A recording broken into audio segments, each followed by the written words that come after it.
Today, we are cooking braised beef brisket. Ang mga kailangan natin is 2 tablespoons of oil, garlic, onions, star anise, 3 to 4 pieces, and bay leaf laurel. We also need carrots. I have 2 carrots here chopped like 1.5 inch long. Beef chopped, sliced into cubes. 2 tablespoons of soy sauce, 3 cups of water, salt, black pepper, brown sugar around 2 tablespoons, and dissolved cornstarch in 1/4 cup of water. Okay. Now, we're heating the pan that we're going to use to cook our braised beef. Once it's hot, we'll put 2 tablespoons of oil.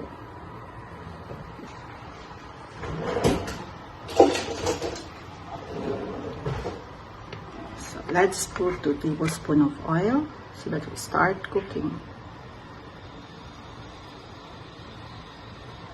That would be enough.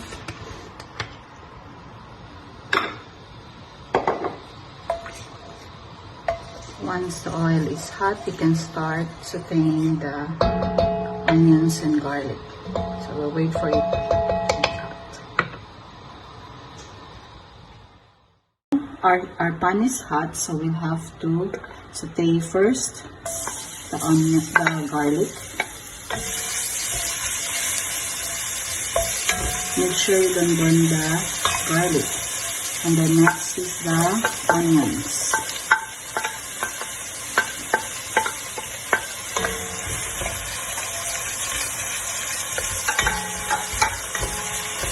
Okay, now we're going to sear the beef in this one.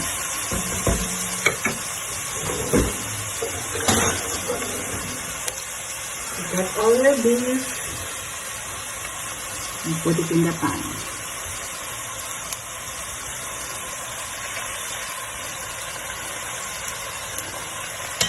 You have to sear it both sides.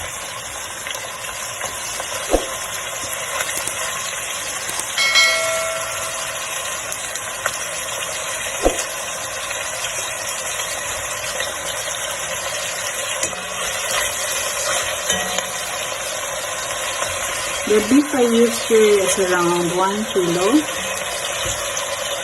I just cut it into cubes.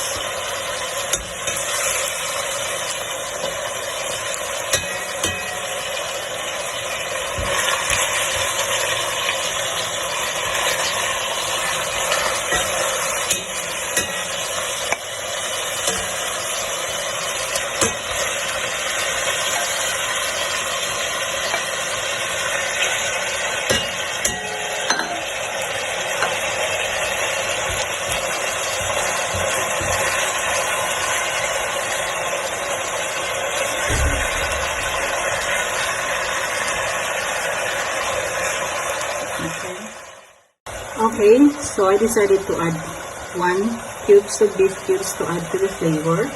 Then, you add the 3 cups of water.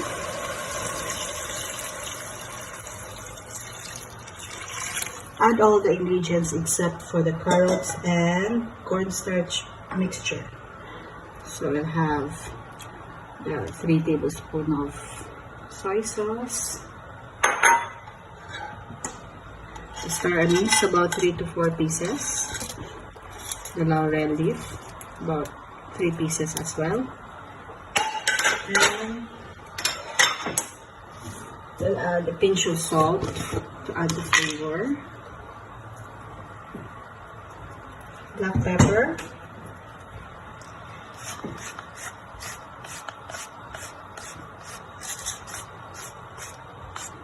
You can add more, depends on your preference. I like more pepper in my recipe. I'll add more. Then, around 2 tablespoons of brown sugar. Spread it along. Leave the mixture around 30 to 40 minutes, but you have to check there's enough water. and if the beef is already tender. So if there's less water and your beef is not yet tender, you have to add water and make sure that the beef is really tender. Okay, after 40 minutes, the water has reduced. So the beef is not yet tender. So we'll just have to cook it for another like 10-15 more minutes.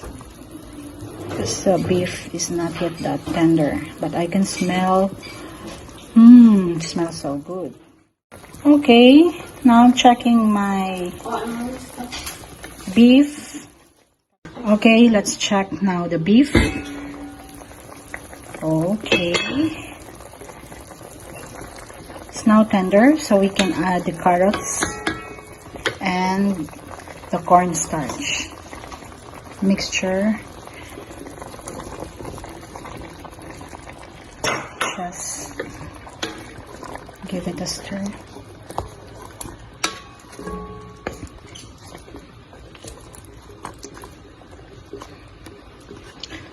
Let's have it boiled, then let's add the cornstarch after it.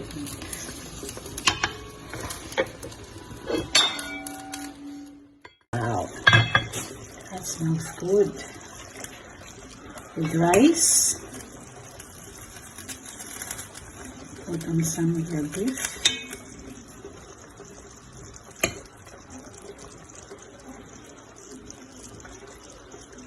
Sauce.